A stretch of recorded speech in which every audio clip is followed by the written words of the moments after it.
And this is where it's going to actually look at the contest rule book you have in front of you. At the back of the rule book, there are a series of checklists. One for the chair, one for the chief judge, one for the contestant. So I'm going to ask a series of questions. You will find the answers somewhere in one of those checklists. So once the answer questions come up, just when you find it, throw up your hand. And I'll get you to read out and let us know where in the checklist, which checklist you found it in, and we'll move on from there. So everybody ready? Yes. Let's start. Number one, what should the contest chair order for all contestant speakers? So I heard Jim say certificates. Do you know where does it say that? Have you found it? Yes, page 20. And that is, what is that? The chair? Contest chair checklist. Contest chair checklist. What item number is that? Just Number 5. Number 5. So if you find that, it says the contest chair needs to order, of course, participation certificates for all contestants. What should the contest chair order for the contest winners?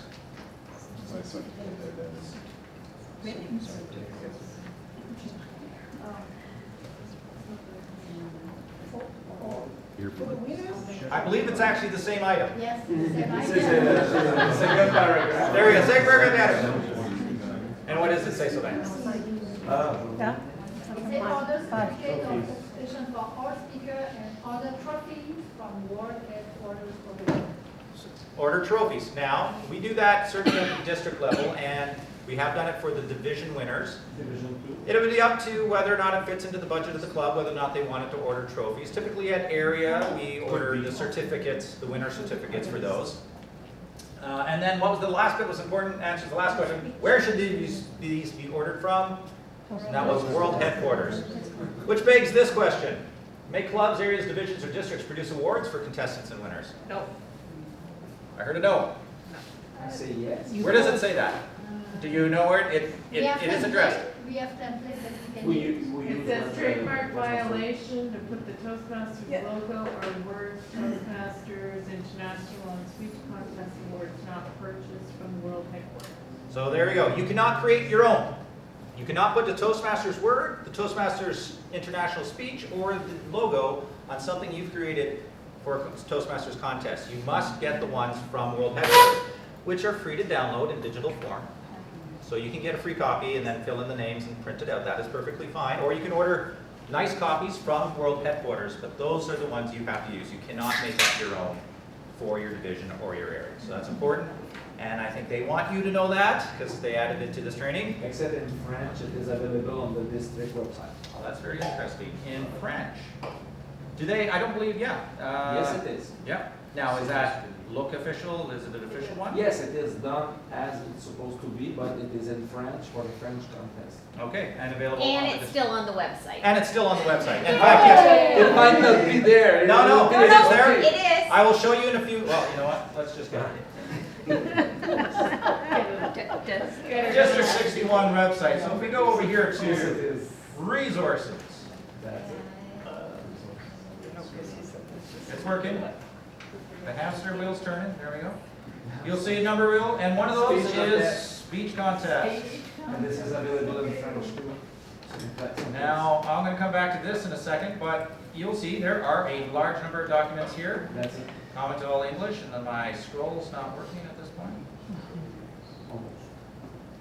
There we go. Specific for English contest and same thing. Oh, I see. I have to change my language. All right, so it is there, and you can see a number of other documents are there. Excellent. Yes, it is. All right, let's get back. How am I doing on time? You have until 3:20. Thank you. Next question. When should the contest chair notify contestants of the time and place of the contest and pre-contest briefing? When should they tell their contestants? Again, it's on your Before checklist. the contest. Well, that's certainly before. Oh, yeah, good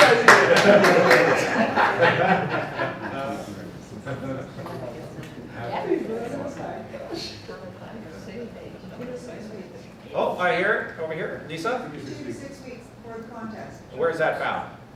Item number 9. Item number 9 on the briefing, on the contest chair's preparation checklist. They suggest 2 to 6 weeks. So for your clubs, that gives them an idea of how long ahead they have to start thinking about. Now I'm going to say booking a room. Ideally, the club's just using its own environment, but sometimes the club may have ambitions to invite more people. There may not be accessible to the public. There may be things they want to, and they might go outside the club to hold their contest. So they need to be thinking of these things, and they want to have those things settled 2 to 6 weeks prior to the contest in order to let the contestants know so that they have time to prepare. Where should the chief judge tell the judges to sit, the contest judges to sit? Anywhere. No. If you look, there's a checklist. Take a look.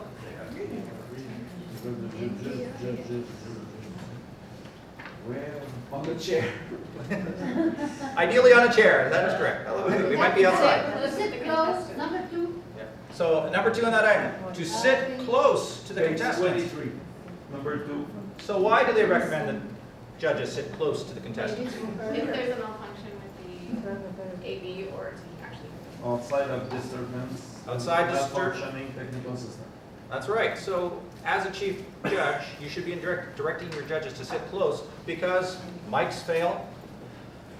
You never know. You could be in Brockville and there could be a train going by outside during the contest. Hearing properly. And so we want to make sure that you have the best opportunity to hear the contestant. Next one, what does the chief judge give to the contest chair during the contest? Take a look. It's very specific. The chief judge give to the contest chair during the contest. During. The list, The results. Naomi, what's that say? a list showing placement of all contestants. So that's interesting. Right. All contestants.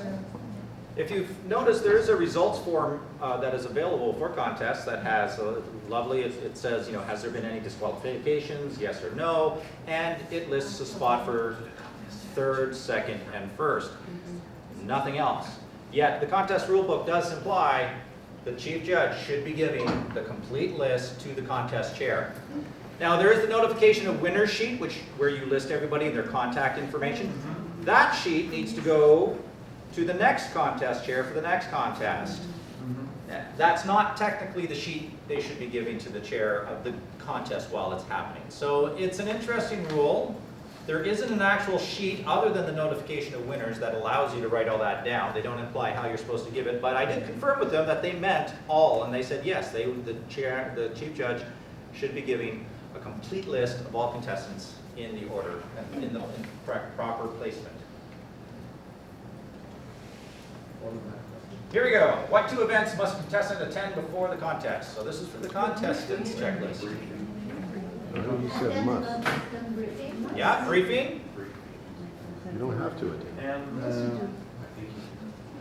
And Contestant briefing. There's one other. Speakers rehearsal. Now, on page 24, anybody know what is the speakers rehearsal? I don't know. Microphone So we typically don't see these at club contests, at area division, but certainly we see these at the district, and that is what we call the Soundcheck. But really what it is the speakers rehearsal. So that is what's referred to, where the contestants come. There is the briefing where they hear about the instructions around the contest, but then there's a point where they get on stage, they get to walk around the stage, they try out the mic. So it's a bit of a rehearsal for them to get prepared for that speaking area. And for the sound people to check the equipment as well, but it is also of benefit to them. So that is, if you are going to have a speakers rehearsal, which you could have at an area division or club contest, you must make sure you've informed them of both of those. Just a quick question about Yep. the must attend. Is it not that if they don't make the briefing, they can still compete, but they should have been at the briefing, or are they just No, make no. the briefing, you're done? You are correct, you are correct. So a contestant, if they do not attend the briefing, may still compete, provided they provide the completed paperwork to the contest chair prior to the chair being introduced to start the contest. Once the chair has been introduced, then they are disqualified and cannot compete at that point. So they need to show up with the proper paperwork, which in this case is the speaker's certificate of originality. And they have to have that available to the contest chair before the chair gets introduced to start the contest. It's fairly clear. So you are correct. Must is they're supposed to, but they forfeit is what it is at that point. You have chosen not to get a briefing.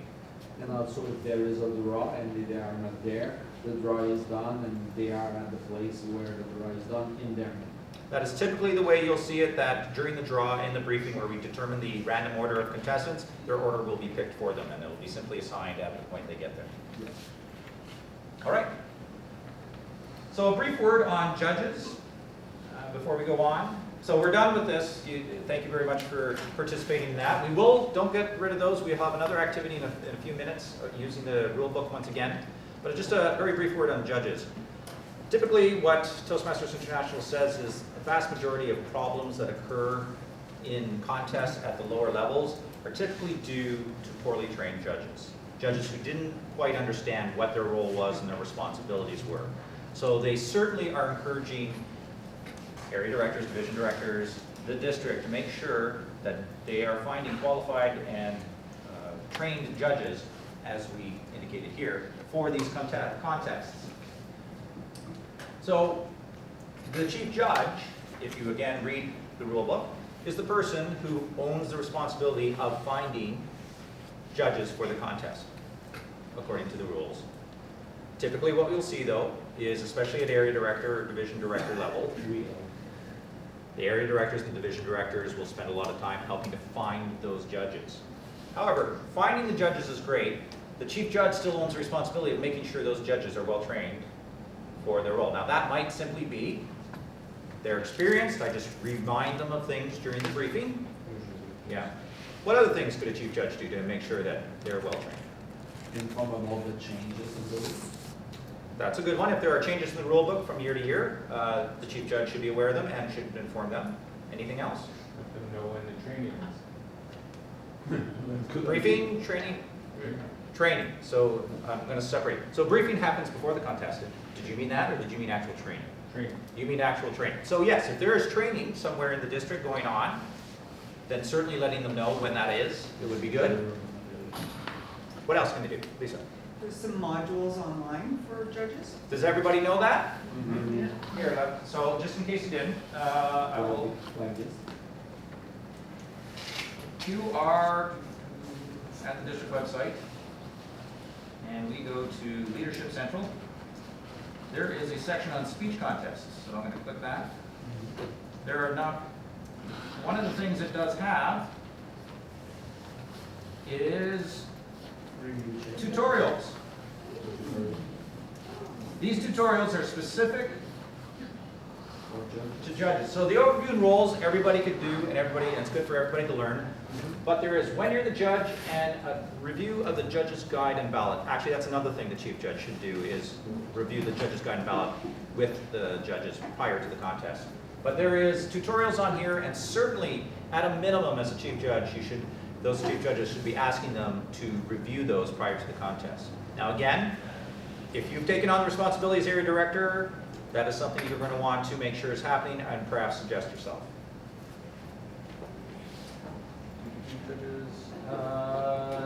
And we talked about if there is district training, it is certainly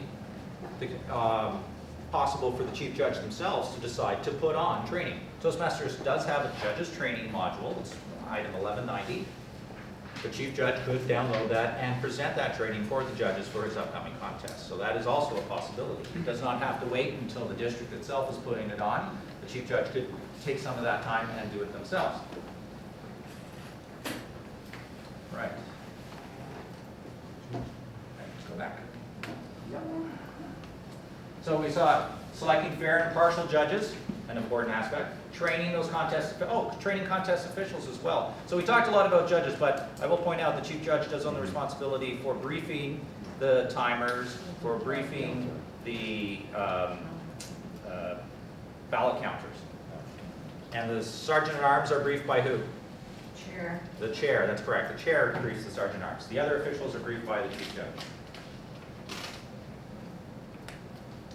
So the last thing I wanted to talk about before we leave that and get into the next section is on the district website. we found the Toastmasters speech contest section.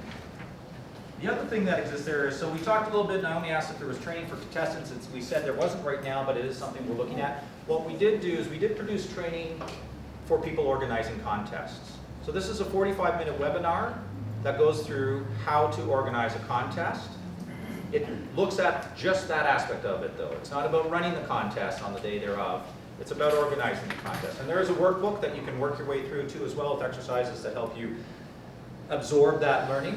It does talk a bit about what happens during the contest. Anytime you have to plan a contest, anytime you have to plan anything, it's kind of important to walk it through in your mind. So it does sort of walk through the contest and the way things are going to happen, especially with the flow of information, so that you can have it in your mind, so that when you are preparing for it, you have that checklist of everything you need to get ready.